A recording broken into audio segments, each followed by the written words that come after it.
जय Hind dear student, 2017 का आज हमारे सामने पेपर सेकंड है और इस वीडियो लेक्चर सीरीज में हम लोग आज 2017 का आज हमारे सामने पेपर सेकंड है। और बच्चों आज का जो क्वेश्चन हमारा है वर्ल्ड ज्योग्राफी में पूछा जा रहा है ट्रेंच से, क्योंकि हम कल चर्चा किए थे कि जहाँ पर कन्वर्जेंस प्लेट मार्जिन होता है, जहाँ पर चट्टानें आपस में क्या करती है, टकराती है, और जहाँ चट्टानें आपस में टकरा कर क्या होगी, जो डेंसर वाला रॉक होगा वो सब्सिडाइज होगा और जो लाइटर वाला रॉक होगा वो अपलिफ्टेड होगा। डेंसर वन कहाँ जाएगा, सबडक्टेड होगा, और लाइटर वन कहाँ जाएगा, अपलिफ्टेड होगा और फोल्डेड माउंटेन बनाएगा। क्या बनाएगा? Folded mountain. तो बच्चों देखिए यहाँ पर हम लोग देखे थे ट्रेंच का फॉर्मेशन होता है। किसका फॉर्मेशन होता है? ट्रेंच। तो हमारे सामने यहाँ पर एक ट्रेंच, एक गर्त है मेरियाना। कौन सा ट्रेंच है? मेरियाना ट्रेंच है। Mariana trench is located in the ocean floor of, अब ये तो सबको पता है पैसिफिक ओशन में, लेकिन अब आपके सामने संकट खड़ा है बच्चों कि पैसिफिक ओशन का कौन सा पार्ट है, ईस्टर्न पार्ट और वेस्टर्न पार्ट। तो आप लोग देखेंगे ये जो पैसिफिक ओशन होता है हमारा, इस पैसिफिक ओशन का ये जो ईस्टर्न पार्ट है, कौन सा पार्ट है? ईस्टर्न, जो एसोसिएट है, लगा हुआ है नॉर्थ अमेरिका और साउथ अमेरिका से। और ये वेस्टर्न पार्ट है जो एसोसिएट है किससे? यूरेशिया के साथ में, यूरोप और एशिया जो कॉन्टिनेंट है, और नीचे हम देखेंगे ऑस्ट्रेलिया के साथ में। ठीक है, तो आप लोगों को ये पता होगा कि फिलीपींस के पास में मेरियाना ट्रेंच है। ठीक है, और फिलीपींस वाला जो रीजन है वो कहाँ आता है? एशिया के ईस्टर्न पार्ट में। तो एशिया का ईस्टर्न यानी कि पैसिफिक का वेस्टर्न पार्ट। तो आपका राइट आंसर हो जाएगा बच्चों B, western Pacific ocean. Mariana trench कहाँ पर मिलता है? वेस्टर्न पैसिफिक ओशन में, जो वर्ल्ड का सबसे डीपेस्ट ट्रेंच है, लगभग 11,022 या कहीं कहीं 11,032 मीटर डेप्थ उसका मिलता है बच्चों हम लोगों को। ठीक है, तो मेरियाना ट्रेंच जो वर्ल्ड का सबसे डीपेस्ट ट्रेंच है, कहाँ मिलता है? पैसिफिक ओशन के वेस्टर्न पार्ट में, है ना, एशिया कॉन्टिनेंट के ईस्टर्न पार्ट में, और इसका डेप्थ कितना? लगभग 11,022 मीटर। राइट, चलिए सेकंड क्वेश्चन की तरफ हम लोग बढ़े। टकलामाकन का डेजर्ट कहाँ? बच्चों आप देख रहे होंगे पिछले पेपर में भी हम लोगों को डेजर्ट मिला था, आटाकामा डेजर्ट। पूछ रहा था हम लोगों से कि बताइए सबसे ड्राइएस्ट डेजर्ट कौन सा है? टकलामाकन का डेजर्ट हम लोग चिली में पढ़कर आए थे, जो नाइट्रेट के स्टोर के लिए, भंडार के लिए प्रसिद्ध था। जिस नाइट्रेट से हम लोग फर्टिलाइजर्स बना रहे थे, जिस नाइट्रेट से हम लोग एक्सप्लोजिव बना रहे थे, और जिस नाइट्रेट का यूज हम लोगों ने मतदान के बाद मतदाता वोटर की उंगली पर हम लोगों ने निशान बनाने के लिए भी किया था। तो ये जो टकलामाकन का डेजर्ट है बच्चों, ये कहाँ पर मिलेगा हम लोगों को? सेंट्रल एशिया में, चाइना के वेस्टर्न पार्ट में। आप देखेंगे इंडिया के नदर्न पार्ट में, तो हम लोगों को कौन सा डेजर्ट मिल जाता है? टकलामाकन का डेजर्ट मिल जाता है। और कल हम लोग आटाकामा डेजर्ट पढ़कर आए थे, जो कहाँ मिला था हम लोगों को? चिली में। दूसरा हम लोग कालाहारी डेजर्ट देखे थे, बोत्सवाना और साउथ अफ्रीका में। और नामीबिया में नामिब डेजर्ट था, नामीबिया में नाबिम डेजर्ट। पेंटागोनिया का डेजर्ट अर्जेंटीना में है, और मोजिब और सोनोरन डेजर्ट बच्चों नॉर्थ अमेरिका में है। ठीक है, तो टकलामाकन डेजर्ट कहाँ पर होगा? Central Asia. नेक्स्ट देखेंगे अलकनंदा के साथ वहाँ कौन सी नदी है जो किसके संगम पर? रुद्रप्रयाग है। Rudraprayag is situated at the confluence of river Alaknanda, यानी कि अलकनंदा रिवर आ रहा है, और इधर से कौन सा रिवर आएगा जहां पर वो मिलकर क्या बनाएगा? रुद्रप्रयाग बनाएगा। ठीक है, तो रुद्रप्रयाग जो है वो किस किस रिवर के संगम से बनेगा? तो रुद्रप्रयाग बच्चों बनेगा अलकनंदा और मंदाकिनी के संगम से। अलकनंदा और मंदाकिनी के संगम से क्या बनेगा? रुद्रप्रयाग। ठीक है, अलकनंदा और मंदाकिनी से क्या बन गया? रुद्रप्रयाग। अलकनंदा के साथ यदि हम किसको मिला देंगे? धौली गंगा को, तो अलकनंदा और धौली गंगा के संगम से क्या बन जाएगा? विष्णुप्रयाग। विष्णुप्रयाग। ठीक है, और अलकनंदा के साथ हम किसको गिरा दें? नंदाकिनी नदी को, नंदाकिनी नदी को। तो अलकनंदा और नंदाकिनी के संगम से बन जाएगा नंदप्रयाग। कौन सा प्रयाग बनेगा? नंदप्रयाग। और अलकनंदा और पिंडार के संगम से बन जाएगा कर्णप्रयाग। अलकनंदा और पिंडार से क्या बनेगा? कर्णप्रयाग। और अलकनंदा के साथ मंदाकिनी को गिरा देंगे तो बन जाएगा रुद्रप्रयाग। और अलकनंदा के साथ भागीरथी को मिला देंगे तो बन जाएगा देवप्रयाग। ठीक है, तो ये 5 प्रयाग है बच्चों जो हम लोग को याद रखना है। कौन कौन से? सबसे पहले विष्णुप्रयाग, फिर नंदप्रयाग, फिर कर्णप्रयाग, फिर रुद्रप्रयाग और देवप्रयाग। ठीक है, एक रिवर कॉमन आपका चल रहा है, कौन सा? अलकनंदा। ठीक है, तो राइट आंसर हो गया हमारा बच्चों बी। राइट आंसर क्या हो गया? बी। चलिए नेक्स्ट क्वेश्चन है हमारा, arrange the following Indian cities according to their location from west to east. यानी कि ये भारत है, इस भारत में जो आपके 4 शहर दे रखे हैं, इन 4 शहरों को आपको अरेंज करना है पश्चिम से पूर्व की ओर, वेस्ट टू ईस्ट, है ना। आपको अरेंज करना है बच्चों वेस्ट टू ईस्ट डायरेक्शन में। तो देखिए सबसे पहले जोधपुर आपको मिल जाएगा राजस्थान में। कहाँ पर मिलेगा? राजस्थान में। फिर भोपाल मिल जाएगा मध्य प्रदेश में, ठीक है। फिर आपको मिल जाएगा बिलासपुर छत्तीसगढ़ में, बिलासपुर छत्तीसगढ़, और रांची झारखंड में, रांची झारखंड में। तो देखिए जोधपुर, भोपाल, बिलासपुर और रांची, यानी कि राइट सीक्वेंस हमारा हो रहा है जोधपुर, जोधपुर, सबसे पहले जोधपुर आना चाहिए, जोधपुर, फिर जोधपुर के बाद देखिए भोपाल, भोपाल, फिर भोपाल के बाद बिलासपुर, बिलासपुर और रांची। तो बी वाला जो कोड है बच्चों हमारा वो राइट है। यानी कि सीक्वेंस क्या होगा हमारा? जोधपुर, भोपाल, बिलासपुर और रांची। बिलासपुर छत्तीसगढ़, जोधपुर राजस्थान, भोपाल मध्य प्रदेश और रांची हम लोगों को कहाँ मिल जाएगा बच्चों? झारखंड में। अब दो कैपिटल सिटी आपको वैसे भी पता होगा। बिलासपुर में हम लोग रेलवे जोन का हेडक्वार्टर पढ़ के आए, साउथ ईस्ट सेंट्रल रेलवे का, साउथ ईस्ट सेंट्रल रेलवे। और जोधपुर को हम क्या बोलते हैं? ब्लू सिटी बोलते हैं, नीला शहर बोलते हैं, ठीक है। चलिए नेक्स्ट क्वेश्चन देखो। The Kashmir region receive additional amount of precipitation during winter, है ना। यानी कि जो कश्मीर वाला रीजन है या हमारे इंडिया का नॉर्थ वेस्ट वाला जो पार्ट है, वो विंटर सीजन में एडिशनल रेनफॉल करता है। तो उस रेनफॉल को कौन लेकर आता है? ब्रॉड बाय, है ना। This precipitation brought by. तो बच्चों आप देखोगे इंडिया है, और इस इंडिया के यदि हम नॉर्थ वेस्ट वाले पार्ट में इधर जाएंगे तो इधर गल्फ कंट्री हम लोगों को मिल जाएंगे। क्या मिलेंगे? Gulf country. और यहाँ पर हम लोगों को मिल जाएगा मेडिटेरियन सी। क्या मिलेगा? मेडिटेरियन सी। और इस मेडिटेरियन सी से हम वेस्टर्ली जेट के द्वारा, किस जेट के द्वारा? वेस्टर्ली जेट स्ट्रीम के द्वारा, वेस्टर्ली जेट के द्वारा हम क्या लेकर आते हैं? वेस्टर्ली जेट स्ट्रीम के द्वारा हम लोग लेकर आते हैं वेस्टर्न डिस्टर्बेंस। क्या लेकर आएंगे? वेस्टर्न डिस्टर्बेंस लेकर आएंगे। और ये वेस्टर्न डिस्टर्बेंस इंडिया के नॉर्थ वेस्ट वाले पार्ट में रेनफॉल करवाता है। कब करवाता है? दिसंबर से फरवरी के बीच में, during December to Feb, during December to Feb rainfall करवाएगा वेस्टर्न डिस्टर्बेंस। और इस वेस्टर्न डिस्टर्बेंस को लेकर के आने वाला कौन है? तो इसको लेकर आने वाला है वेस्टर्ली जेट स्ट्रीम। ये कहाँ से ओरिजिनेट होकर आता है? मेडिटेरियन सी। और मेडिटेरियन सी से ब्लैक सी, कैस्पियन सी होता हुआ कहाँ पहुंचेगा? हिमालयन माउंटेन पर। और हिमालयन माउंटेन इस वेस्टर्ली जेट को 2 पार्ट में डिवाइड कर देगी, और इसकी एक पार्ट कहाँ पहुंचेगा? हमारे इंडिया की ओर पहुंचेगा, ठीक है। तो विंटर में रेनफॉल जो करवा रहा है वो कौन है? वेस्टर्न डिस्टर्बेंस है। और इससे होने वाले रेनफॉल को हम राजस्थान में मावट कहते हैं। और ये किस क्रॉप के लिए सुटेबल होता है? तो रबी क्रॉप के लिए सुटेबल होता है, क्योंकि रबी क्रॉप को हम लोग अक्टूबर नवंबर में लगाते हैं और मार्च अप्रैल में इसकी हार्वेस्टिंग करते हैं। मार्च अप्रैल में इसकी हम क्या करते हैं? हार्वेस्टिंग करते हैं, ठीक है। और खासकर आप देखेंगे एप्पल प्लांटेशन हिमाचल प्रदेश में होता है। तो हिमाचल प्रदेश में एप्पल प्लांटेशन के लिए बेनिफिशियल भी होता है। कौन सा? मावट, जो दिसंबर से कब होगा? फेब के बीच होगा। किससे होगा? वेस्टर्न डिस्टर्बेंस से होगा। वेस्टर्न डिस्टर्बेंस को लाने वाला कौन है? वेस्टर्ली जेट स्ट्रीम है। जेट स्ट्रीम क्या है? तो 9 to 13 किलोमीटर की हाइट पर 150 to 200 किलोमीटर पर आवर की स्पीड से चलने वाली जो विंड है या एयर है, उसको हम लोग क्या बोलते हैं? जेट स्ट्रीम बोलते हैं। और 4 तरह की जेट होती है, polar night jet stream, polar frontal jet stream, westerly jet और ईस्टर्ली जेट। तो westerly jet is responsible for the origin of western disturbance and easterly jet stream is responsible for the origin of south west monsoon. अब ऐसा नहीं कि easterly jet नहीं चलेगा तो south west monsoon नहीं आएगा, आएगा बट उसका इंटेंसिटी थोड़ा कम होगा, हमारे इंडिया में रेनफॉल कम करवाएगा। तो भारत में इससे बारिश कौन करवाएगा? पश्चिमी विक्षोभ करवाएगा दिसंबर से फेब के बीच में।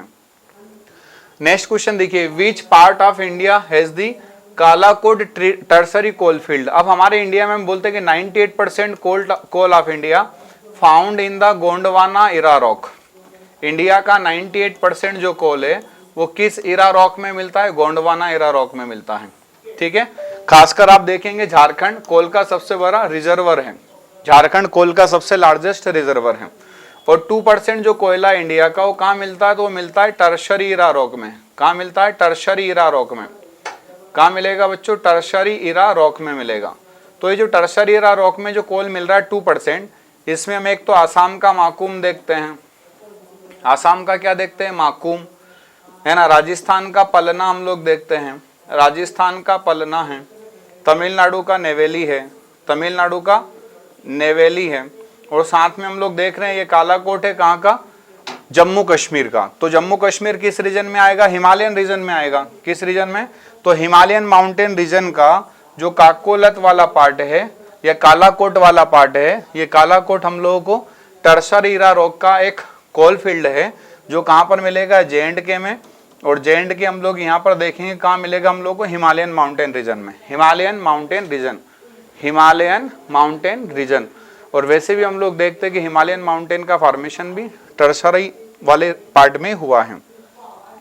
तो which part of India is the Kalakot tertiary coal field located, तो हिमालयन माउंटेन रीजन लोकेटेड। कहाँ मिलेगा हम लोगों को, हिमालयन रीजन में, ठीक है, J&K में। नेक्स्ट क्वेश्चन है, how long does light take to reach the earth from the sun, सूर्य से पृथ्वी तक पहुंचने में प्रकाश को कितना समय लगता है। तो बच्चों वैसे बेसिकली हम बोलते हैं 8 मिनट 19 सेकंड, है ना, 18 मिनट 19 सेकंड का समय लगता है, ठीक है। लेकिन यहाँ पर हम देख रहे हैं 4 मिनट 8 मिनट 24 मिनट 24 आवर। तो राइट हमारा जो ऑप्शन होगा वो क्या होगा, 8 मिनट होगा। क्या होगा, 8 मिनट, है ना। क्यों, क्योंकि हम बोलते हैं 3 गुणा 10 की घात 8, 3 × 10⁸ मीटर पर सेकंड की स्पीड से मीटर पर, है ना, कौन चलता है, लाइट चलता है। तो इसी बेसिस पर हम लोग देखेंगे तो सन का जो लाइट है हमारी अर्थ तक पहुंचने में कितना टाइम लेगा, एग्जैक्ट हम बताएंगे तो 8 मिनट 19 सेकंड का। लेकिन हम लोगों को यहाँ पर एवरेज कितना लिखा हुआ है, 8 मिनट लिखा हुआ है, ठीक है। नेक्स्ट हम देखिए क्वेश्चन नंबर हमारा अगला है, कोराडी जो थर्मल पावर प्लांट है कहाँ सिचुएटेड है। अब देखो यहाँ पर हम लोग देख रहे हैं इस क्वेश्चन में हद तो ये हो गया कि स्टेट पूछता तो चलो ठीक है, स्टेट पूछता तो हम बता देते हैं महाराष्ट्र में। बट अब ये स्टेट से भी आगे कहाँ पहुंच गया, स्टेट से भी आगे प्लेस पर पहुंच गया, ठीक है। जैसे मान लीजिए मध्य प्रदेश में विंध्याचल थर्मल पावर प्लांट है, तो पूछ रहा है कि विंध्याचल थर्मल पावर प्लांट कहाँ है, संत सिंगाजी थर्मल पावर प्लांट कहाँ पर है। तो हम लोग बता देंगे इजीली, क्योंकि हम लोग देखेंगे लगभग 140 मोर हमारे यहाँ क्या है, थर्मल पावर प्लांट है। तो हर एक थर्मल पावर प्लांट का लोकेशन एग्जैक्ट स्टेट के साथ में तो रटना थोड़ा संभव नहीं होता है, लेकिन इस तरह के एक आध क्वेश्चन रहते हैं। यदि स्टेट हम लोगों को पता है तो फिर भी हम लोग नियर बाय रीजन पर इजीली हम लोग क्या करेंगे, पहुंच जाएंगे। तो हम लोगों को ये पता चल गया कि महाराष्ट्र में है, कहाँ पर है, महाराष्ट्र में। लेकिन अब महाराष्ट्र में हम देखेंगे तो एक नागपुर भी महाराष्ट्र में है और मुंबई भी महाराष्ट्र में है। रायपुर तो छत्तीसगढ़ हटा देंगे, सिकंदराबाद भी तेलंगाना हटा देंगे। अब हमारे पास ऑप्शन सिर्फ 2 ही बचते हैं। तो बच्चों कोराडी थर्मल पावर प्लांट जो है वो कहाँ पर मिलेगा हम लोगों को, नागपुर में मिलेगा। कोराडी थर्मल पावर प्लांट जो है वो कहाँ पर है, नागपुर में है। यहाँ पर हम कोल बेस्ड देखेंगे, क्या है ये, थर्मल पावर प्लांट है। यहाँ पर हम कोयले से बिजली बनाने का काम करते हैं, ठीक है। तो कोराडी थर्मल पावर प्लांट कहाँ पर होगा, नागपुर महाराष्ट्र में। नेक्स्ट क्वेश्चन हम देखें, the shortest day length with occurs in the northern hemisphere. Shortest day बताना है आपको, वो भी कहाँ पर, नदर्न हेमिस्फीयर में। डे ध्यान रखना शॉर्टेस्ट, और कहाँ पर, नदर्न हेमिस्फीयर में। तो देखिए ये हमारा अर्थ है, ये इक्वेटर है, और इक्वेटर पर जो सन का रेडिएशन 21 मार्च एंड 23 सितंबर, ठीक है। ये ट्रॉपिक ऑफ कैंसर, और ट्रॉपिक ऑफ कैंसर पर सन का रेडिएशन कब, 21 जून को, 21 जून को। तो इस दिन तो सन का रेडिएशन वर्टिकली होता है कैंसर पर, तो इस दिन तो डे कैसा होगा, लॉन्ग होगा। डे कैसा होगा, लॉन्ग, और नाइट कैसी होगी, शॉर्ट होगी।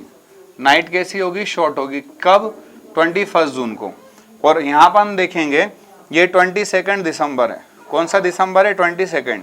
और ये कैप्रिकॉर्न पर सन का रेडिएशन है, कैप्रिकॉर्न पर सन का रेडिएशन वर्टिकल है। तो यहाँ पर क्या होगा, डे लॉन्ग होगा साउथ हेमिस्फीयर में, डे लॉन्ग होगा, और नाइट कैसी होगी, शॉर्ट होगी। और इसका अपोजिट कहाँ होगा, नॉर्थ हेमिस्फीयर में होगा। इसका अपोजिट कहाँ होगा, नॉर्थ हेमिस्फीयर में, यानी कि यहाँ डे लॉन्ग है तो यहाँ डे कैसा होगा, शॉर्ट होगा। तो आप देखो 21 मार्च को तो इक्वल होता है 23 सितंबर को भी, है ना, और 22 नवंबर से कोई रिलेशन है नहीं। तो वैसे भी आप देखते हैं तो सीधा सा आंसर हमारा क्या आ जाता, 22 दिसंबर। 22 दिसंबर इज राइट आंसर, कि नॉर्थ हेमिस्फीयर में सबसे शॉर्टेस्ट डे जो होता है वो कब होगा, 22 दिसंबर को। और यदि शॉर्टेस्ट नाइट पूछी जाती तो हम बता देते कब, हम बता देते 21 जून को, 21 जून को। और जब 21 जून को सन का जो रेडिएशन है वर्टिकली शो होता है कहाँ पर, ट्रॉपिक ऑफ कैंसर पर, तब उसको हम क्या बोलते हैं, उसे समर सोलेस्टिस बोलते हैं। और जब वो ट्रॉपिक ऑफ कैप्रिकॉर्न पर वर्टिकली शाइन करेगा तो उसको हम लोग विंटर सोलेस्टाइस या शीत आयनात कहेंगे। ठीक है, नेक्स्ट हम देखें question number 99। The Indian railways have gone in the for qualitative improvement since independence, which of the following have taken place in recent year. स्वतंत्रता के बाद भारतीय रेल में बहुत कुछ गुणात्मक हमने, है ना, क्वालिटेटिव क्या किया, हम लोगों ने सुधार किया है, लेकिन हाल ही के दिनों में हम लोगों ने क्या क्या इंप्रूवमेंट किया है, तो गेज कन्वर्जन किया है। 1992 में इंडिया में, है ना, यूनिगेज प्रोजेक्ट आ गया। क्या आ गया? यूनिगेज प्रोजेक्ट। ट्रैक इलेक्ट्रिफिकेशन तो बच्चों हमने 2022 तक, है ना, 100% इलेक्ट्रिफिकेशन का टारगेट रखा था, बट ड्यू टू कोविड हम लोग नहीं कर पाए ये टारगेट अचीव, लेकिन फिर भी हम लोग देखेंगे लगभग 70 से 80% हम लोग ट्रैक का इलेक्ट्रिफिकेशन अभी तक कर चुके हैं। 2023 तक लगभग दिसंबर तक होते होते हो सकता है टारगेट हम लोग अचीव कर लेंगे। ऑटोमेटिक सिग्नल्स भी हम लोग देखेंगे, हम लोग बना रहे हैं, तो लगभग सारे के सारे इंप्रूवमेंट हम लोग कर रहे हैं। गेज कन्वर्जन भी किया है, ट्रैक इलेक्ट्रिफिकेशन भी चल रहा है, ऑटोमेटिक सिग्नल्स भी हम लोग बना रहे हैं, और इवन हम लोगों ने सेतु भारतम योजना भी चला दी है, जहां पर हाईवेज और रेलवे क्रॉसिंग हो रही है, वहां पर हम लोग ओवर ब्रिज बना रहे हैं ताकि सिग्नल्स वगैरह की भी वहां पर परेशानी या प्रॉब्लम्स ना हो। ठीक है, तो तीनों ही स्टेटमेंट हमारे राइट है, यानी कि ऑप्शन डी हमारा क्या होगा? करेक्ट होगा। गेज कन्वर्जन भी हो रहा है, ट्रैक इलेक्ट्रिफिकेशन भी और ऑटोमेटिक सिग्नल्स भी। नेक्स्ट हम देखें, in India maximum amount of rainfall is received from. अब देखो क्लाइमेट वाले टॉपिक से हम लोगों को यहाँ 2 क्वेश्चन मिल गए। पहला क्वेश्चन मिला हम लोगों को कि कश्मीर वाले रीजन में विंटर में जो रेनफॉल हो रहा है वो किससे हो रहा है, तो हम लोगों ने बता दिया वेस्टर्न डिस्टर्बेंस से हो रहा है। ठीक है, अब दूसरा हम लोग बोलते हैं कि इंडिया में 4 फैक्टर है जो रेनफॉल करवाते हैं। 75% इंडिया में रेनफॉल होता है साउथ वेस्ट मानसून से। किससे होता है बच्चों? साउथ वेस्ट मानसून से इंडिया में कितना परसेंट रेनफॉल होता है? 75%। अप्रॉक्स 30% रेनफॉल इंडिया में होता है रिट्रीट मानसून से। किससे होता है? रिट्रीट मानसून से। लौटता हुआ मानसून, या इसी को हम नॉर्थ ईस्ट मानसून या विंटर मानसून भी बोलते हैं, जो कोरोमंडल कोस्ट पर सबसे ज्यादा रेनफॉल करवाता है। ठीक है, और तीसरा हम देखेंगे अप्रॉक्स 10% रेनफॉल किससे होता है? प्री मानसून शावर से। किससे होता है? प्री मानसून शावर से। और जो हम लोग देखेंगे 2 to 3% जो रेनफॉल हो रहा है, 2 से 3%, वो किससे होगा? वेस्टर्न डिस्टर्बेंस से। किससे होगा? वेस्टर्न डिस्टर्बेंस से। तो अब आप ही देख लीजिए सबसे ज्यादा रेनफॉल कौन करवा रहा है? 75% साउथ वेस्ट मानसून करवाएगा। इंडिया में सबसे ज्यादा रेनफॉल, है ना, maximum amount of rainfall received from south west monsoon during June to September. During June to September, है ना, लगभग 100 से 120 दिन भारत में क्या होती है? बारिश होती है साउथ वेस्ट मानसून से, जिसकी 2 ब्रांचेस होती है, एक अरेबियन सी ब्रांच होता है और एक बे ऑफ बंगाल ब्रांच होता है। एक कौन सा ब्रांच होगा? बे ऑफ बंगाल ब्रांच, और दूसरा कौन सा होगा? अरेबियन सी ब्रांच। ठीक है, तो क्वेश्चन नंबर 100 में हमने देख लिया कि भारत में सबसे ज्यादा बारिश किससे हो रही? साउथ वेस्ट मानसून से। नेक्स्ट आप देखिए, which set of the following biosphere reserve in India is included in the world network of biosphere reserve, यानी कि इनमें से ऐसा कौन सा पेयर है जो यूनेस्को की वर्ल्ड हेरिटेज लिस्ट में इंक्लूड किया गया है। तो बच्चों पहले तो मैं आपको बता दूं, इंडिया में 1986 में फर्स्ट बायोस्फीयर रिजर्व हमने बनाया नीलगिरी में। कहां पर बनाया? नीलगिरी में। ठीक है, 2011 में सबसे लेटेस्ट हम लोगों ने बायोस्फीयर रिजर्व बनाया पन्ना मध्य प्रदेश को। किसको बनाया? पन्ना मध्य प्रदेश। ये नीलगिरी केरला, कर्नाटक और तमिलनाडु तीनों राज्य में फैला हुआ है। ठीक है, बांदीपुर, नागरहोल, साइलेंट वैली, वायनाड, नीलांबूर, ठीक है, ये सारे एरिया में नीलगिरी फैला हुआ है।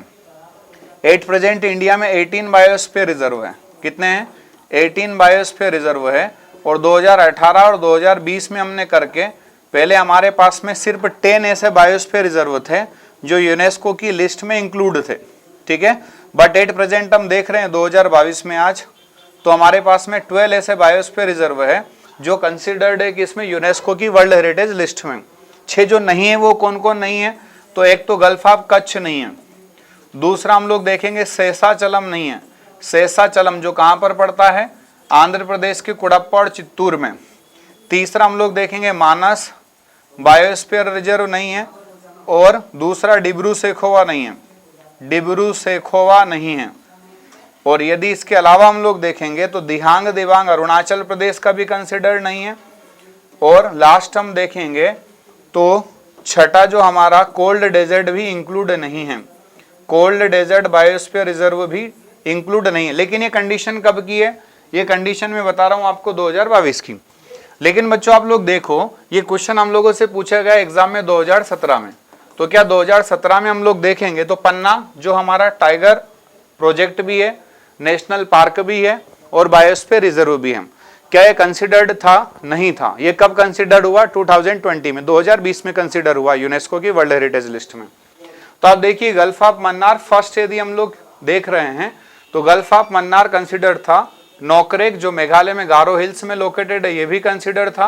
पंचमढ़ी मध्य प्रदेश में ये भी कंसिडर है और शिमलीपाल उड़ीसा में जो है मयूरभंज में ये भी कंसिडर है। ठीक है, तो फर्स्ट जो हमारा जो हम लोग देख रहे हैं नेटवर्क जो मिल रहा हम लोगों को, जो सीरीज मिल रही है, सेट मिल रहा है, ये कंसिडर है किसमें? यूनेस्को की वर्ल्ड हेरिटेज लिस्ट में। बाकी आप देखेंगे थर्ड फोर्थ और जो आपका सेकंड वाला है सेट, इसमें आप लोग देखें कहीं ना कहीं एक आधे बायोस्फीयर रिजर्व आपको ऐसे मिलेंगे जो यूनेस्को की वर्ल्ड हेरिटेज लिस्ट में इंक्लूड नहीं है।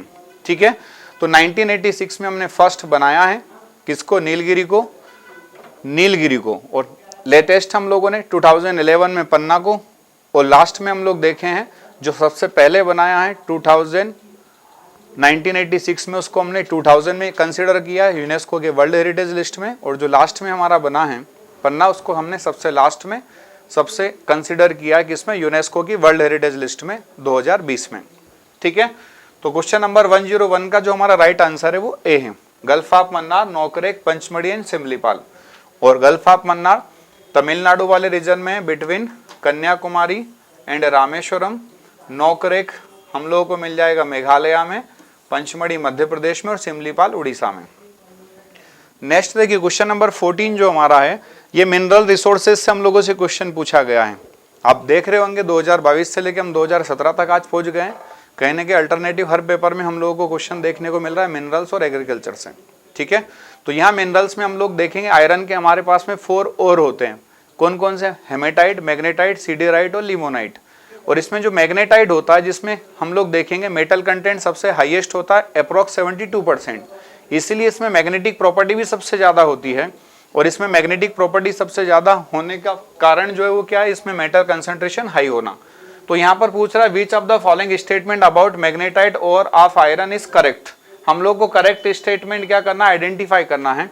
First is it is known as black और, इसको हम ब्लैक और बोलते हैं, यस, इसे हम काला यस्क भी कहते हैं। दूसरा इट कंटेन 60 to 70, तो अभी हम लोग बोले 72% इसमें आयरन कंटेंट होता है, तो सेकंड स्टेटमेंट भी हमारा राइट है। और दूसरा बोल रहा है इसमें बेस्ट मैग्नेटिक प्रॉपर्टी प्रेजेंट होती है, तो थर्ड स्टेटमेंट भी हमारा राइट है।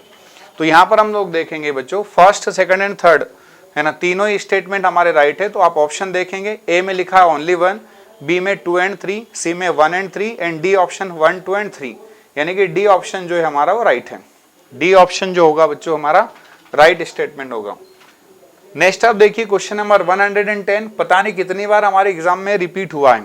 लाइट ईयर जो है वो किसका यूनिट है? तो डिस्टेंस का मेजर करने का यूनिट है लाइट ईयर, डिस्टेंस मेजर, और इससे भी लार्जेस्ट यूनिट हम लोग पढ़कर आए पार्शिक, है ना। लाइट ईयर से भी लार्जेस्ट यूनिट हम लोगों ने क्या देखा है? पार्शिक।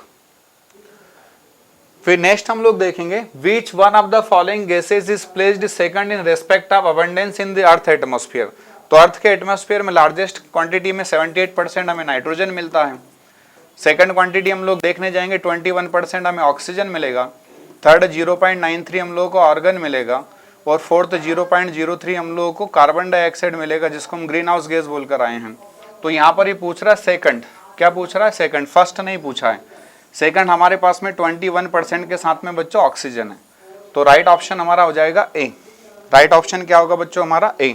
ठीक है, तो आज हम लोग बच्चों 2017 का जो हमारा पेपर था उसका जो सेकंड वाला पेपर है उसका पार्ट फर्स्ट हम लोगों ने कंप्लीट किया है। नेक्स्ट वाली सीरीज में बच्चों हम लोगों को पार्ट सेकंड मिलने वाला है। तब तक के लिए जय हिंद, जय भारत, वंदे मातरम।